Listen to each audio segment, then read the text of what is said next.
Bismillahirrahmanirrahim. Assalamualaikum warahmatullahi wabarakatuh. Alhamdulillahirrahmanirrahim. Jumpa kembali dengan Ustazah Latifah. Hari ini kita akan belajar bersama-sama tematik bahasa Indonesia dengan referensi IPA. Kita masuk di bab 4 ya, bab tentang lingkungan sekitar kita. Silahkan dibuka bukunya halaman 67.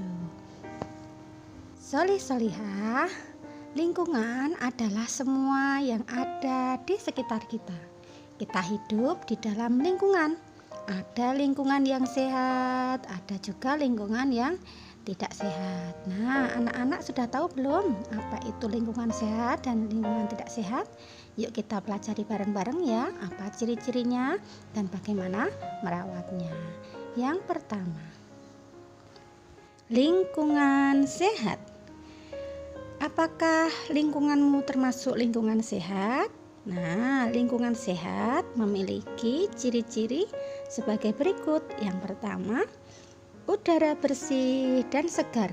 Tidak banyak terdapat asap kendaraan bermotor atau debu. Yang kedua, memiliki tanah yang subur. Yang ketiga, sumber air bersih, tidak berbau, tidak berwarna, dan tidak berasa. Yang keempat, air sungai dan selokan mengalir lancar serta terlihat bersih dan jernih. Yang kelima, sampah tidak menumpuk atau berserakan. Yang keenam, banyak tumbuhan hijau yang tumbuh subur. Nah, tumbuhan hijau ini akan mengeluarkan oksigen yang membuat udara terasa segar. Kita wajib menjaga kebersihan lingkungan. Lingkungan sehat akan membuat penghuninya nyaman dan kesehatan tubuhnya terjaga. Yuk sekarang dilihat lingkungan rumahnya. Rumah yang sehat tampak bersih dan rapi. Lantainya harus disapu setiap hari, juga dipel, meja kursinya juga dilap sampai bersih. Rumah yang sehat memiliki jendela. Jendela berguna untuk pertukaran udara. Jendela juga tempat masuknya sinar matahari. Kaca jendela juga harus dibersihkan ya, agar terlihat pemandangan di luar lebih nyaman. Nah, di rumah kita ada berbagai ruangan yang harus selalu kita bersihkan. Ada ruang tamu, ada dapur, ada kamar tidur, dan ruang makan. Bagaimana dengan kamar? Siapa yang sudah punya kamar? Kamar yang sehat selalu bersih. Kita harus merapikan tempat tidur setiap kali kita bangun tidur. Meja belajar juga harus selalu rapi. Kita letakkan buku-buku di rak dengan rapi. Pakaian juga harus ditata rapi di lemari. Jika ngambil pakaian, jangan sembarangan agar tidak berantakan. Dan kalau punya mainan di kamar, misalnya di kotak mainan di kamar, jangan lupa selalu membereskan setiap kali selesai bermain. Kamar yang sehat juga memiliki jendela agar sirkulasi udaranya terasa segar, dan kita harus menjaga kamar kita dengan sebaik mungkin agar kita nyaman di dalamnya. Yuk kita sekarang ke halaman.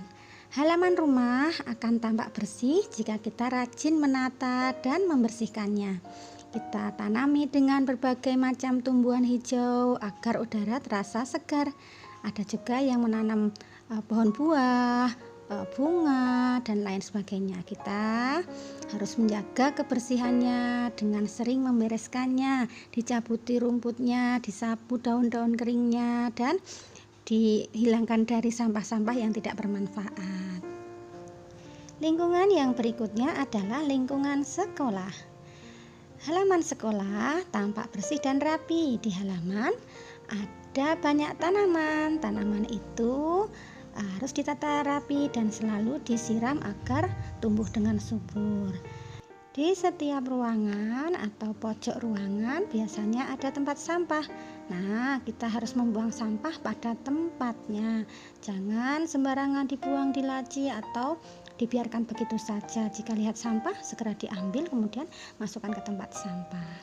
Di ruang kelas kita juga bersih dan rapi. Alhamdulillah, lantainya bersih, tidak ada sampah di kelas, meja kursinya ditata rapi, dan cahaya matahari masuk ke ruangan kita dengan bagus dan sirkulasi udaranya juga bagus.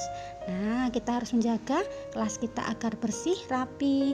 Jadi anak-anak kalau pulang jangan lupa kalau ada sampah diambil, dimasukkan tempat sampah, jangan menyisakan sampah di meja, dan meja kursinya tetap ditata rapi, jangan diberantakan ya, agar kita nyaman di kelas. Nah, yang selanjutnya kita akan belajar tentang lingkungan tidak sehat. Lingkungan tidak sehat dapat mengganggu kesehatan. Ciri-ciri lingkungan yang tidak sehat antara lain, yang pertama, udara kotor karena banyak debu dan asap kendaraan bermotor. Yang kedua, banyak sampah berserakan atau menumpuk. Yang ketiga, sumber airnya kotor dan bau. Yang keempat, saluran air tidak lancar karena tersumbat oleh sampah. Yang kelima, tumbuhan tidak dapat tumbuh subur sehingga lingkungan menjadi gersang, tidak segar karena tidak ada oksigen yang dihasilkan oleh tumbuhan. Lingkungan yang tidak sehat disebabkan oleh pencemaran lingkungan. Nah, beberapa contoh pencemaran lingkungan antara lain, yang pertama, pencemaran air. Sampah yang dibuang ke selokan atau sungai dapat menyebabkan pencemaran air. Air menjadi kotor dan berbau. Aliran air menjadi tersumbat. Jika hujan deras, air dapat meluap dan menyebabkan banjir. Yang kedua, pencemaran udara. Udara di lingkungan juga dapat tercemar. Asap kendaraan bermotor dan asap pabrik dapat menyebabkan pencemaran udara. Asap pembakaran sampah juga dapat mengotori udara. Udara kotor tidak baik untuk pernafasan.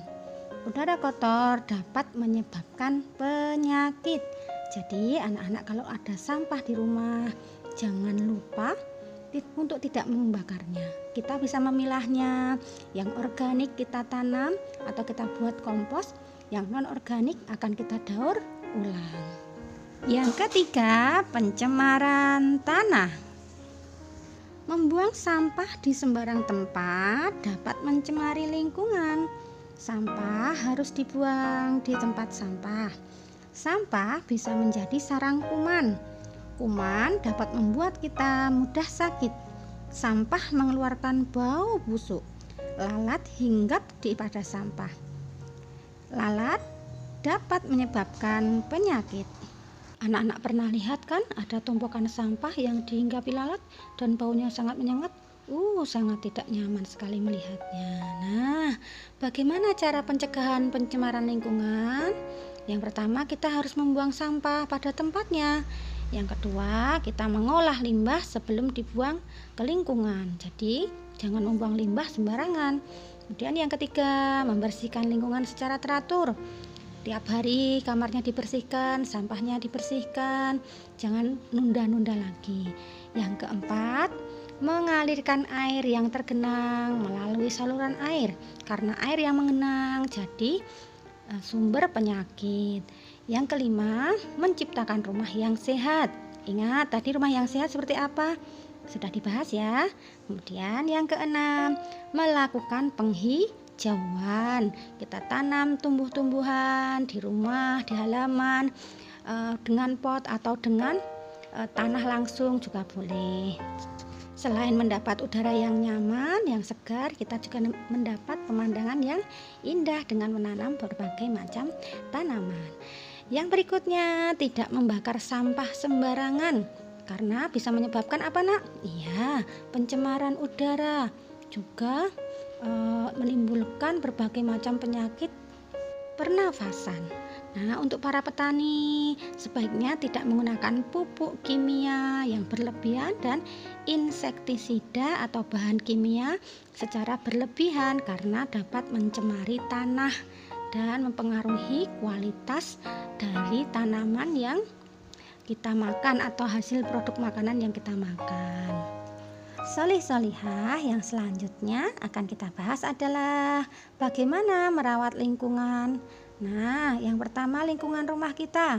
Seperti yang kita bahas tadi, lingkungan rumah yang sehat, yang bersih harus selalu kita jaga, disapu, dipel, dibersihkan rumput-rumputnya, ada halaman depannya, kamar mandinya dikuras, dan ditanami berbagai macam tumbuhan agar segar.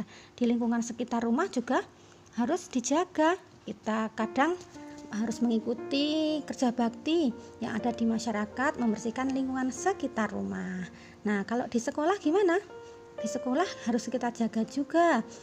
Setiap hari harusnya ada piket yang bergiliran membersihkan kelas. Tapi untuk sementara kan ustazah, anak-anak boleh bantu loh kalau pulang sekolah.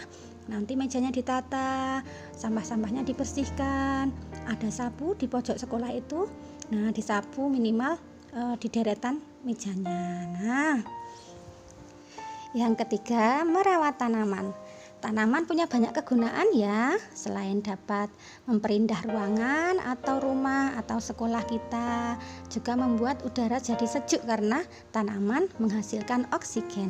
Bagaimana cara merawatnya? Ya, disiram setiap hari, diberi pupuk, kemudian dibersihkan dari rumput-rumput gulmanya, dan dibersihkan misalnya kena hama, kita basmi hamanya dengan cara yang alami. Kita menghindari insektisida dan lain sebagainya. Juga di pruning atau dirawat. Jika cabang-cabangnya sudah berlebihan, kita rawat, kita pangkas. Nah, nanti di rumah dijaga ya. Yang memiliki tanaman nanti ikut merawatnya. Yang berikutnya adalah merawat hewan peliharaan. Ya, siapa yang punya hewan peliharaan di rumah? Misalnya kucing. Siapa kemarin kalau pas meet itu kayaknya anak-anak banyak yang punya kucing. Hewan peliharaan perlu kita rawat, diberi makan dan minum secara teratur, kandangnya dibersihkan dan juga dimandikan. Kalau kucing boleh dimandikan. Nah, kita harus menyayangi kucing karena kucing adalah hewan kesayangan Rasulullah. Siapa yang tahu nama kucing Rasulullah?